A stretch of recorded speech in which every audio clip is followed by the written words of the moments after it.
Uzinduzi wa viwanja vya michezo ni sehemu ya utekelezaji wa dhamira ya Serikali ya Mapinduzi ya Zanzibar katika kuimarisha miundombinu ya sekta hiyo na kukuza vipaji vya vijana nchini.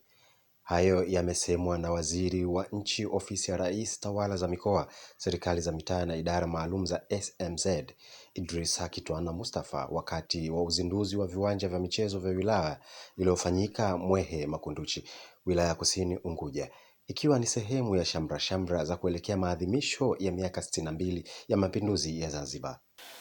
Hatua hii tunayoshuhudia leo ni sehemu ya utekelezaji wa dira na maono ya mapinduzi yetu matukufu. Kama tunavyofahamu kwamba mapinduzi yetu haya yalikuwa yakijiakisi kwenye mambo haya ambayo viongozi wetu sasa wanaendelea nayo. Hivyo hatuna budi kumrehemu na kumwombea kwa Mwenyezi Mungu mzee wetu, Mzee Abedi Amani Karume, kwani yeye amekuwa na maono ambayo leo waasisi wetu hawa wanaendeleza kupitia viongozi wetu hawa. Tuwapigie makofi mengi sana viongozi.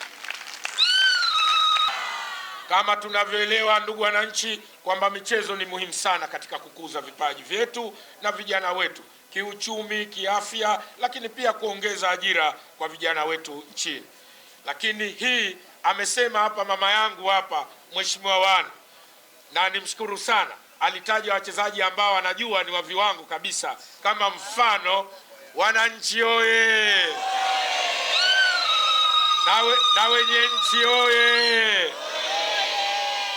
Akasema kwamba vipaji vitatoka hapa. Tunaamini ufunguzi wa uwanja huu leo unaenda kufungua vipaji ambavyo leo ndani ya mkoa wetu wa Kusini, si Makunduchi tu na wilaya, but mkoa wa Kusini wenyewe utatoa vipaji vikubwa sana ambavyo kitaifa na kimataifa vitaenda kutuwakilisha. Akizungumza awali, Katibu Mkuu wa Wizara ya Habari, Sanaa, Utamaduni na Michezo, Mata Zohor Masud, wakati akitoa taarifa ya kitaalam, alisema mradi huo ni mwendelezo za Rais wa Zanzibar na Mwenyekiti wa Baraza la Mapinduzi Dr. Hussein Ali Mwinyi za kuboresha miundombinu katika sekta ya michezo kwa lengo la kukuza vipaji vya vijana, kuimarisha afya zao na kuongeza fursa za ajira kupitia michezo. Mheshimiwa mgeni rasmi, mradi wa ujenzi wa kiwanja cha mpira wa miguu wilaya Kusini hapa Mwehe ni mwendelezo wa juhudi za Dr. Hussein Ali Mwinyi, Rais wa Zanzibar na Mwenyekiti wa Baraza la Mapinduzi, wa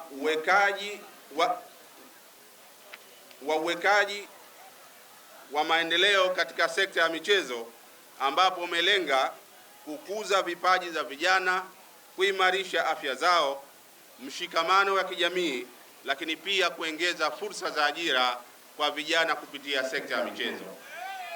Mheshimiwa mgeni rasmi, mradi huu unatekelezwa na Wizara ya Habari, Sanaa, Utamaduni na Michezo chini ya mshauri elekezi kampuni ya kizalendo ya AE&Q Consultant Limited. Kazi za ujenzi unafanywa na mkandarasi wa kampuni ya Reform Sport kutoka Jamhuri ya Uturuki, ambayo ni kampuni yenye uwezo na uzoefu mkubwa katika ujenzi wa miundombinu ya michezo. Mheshimiwa mgeni rasmi, mradi huu ni sehemu ya mpango wa Serikali ya Mapinduzi ya Zanzibar ya ujenzi wa viwanja vya michezo katika ngazi za wilaya na mikoa hapa Zanzibar. Mradi huu unagharimu jumla ya dola za Kimarekani milioni 2.2, fedha zinazotolewa na Serikali ya Mapinduzi ya Zanzibar.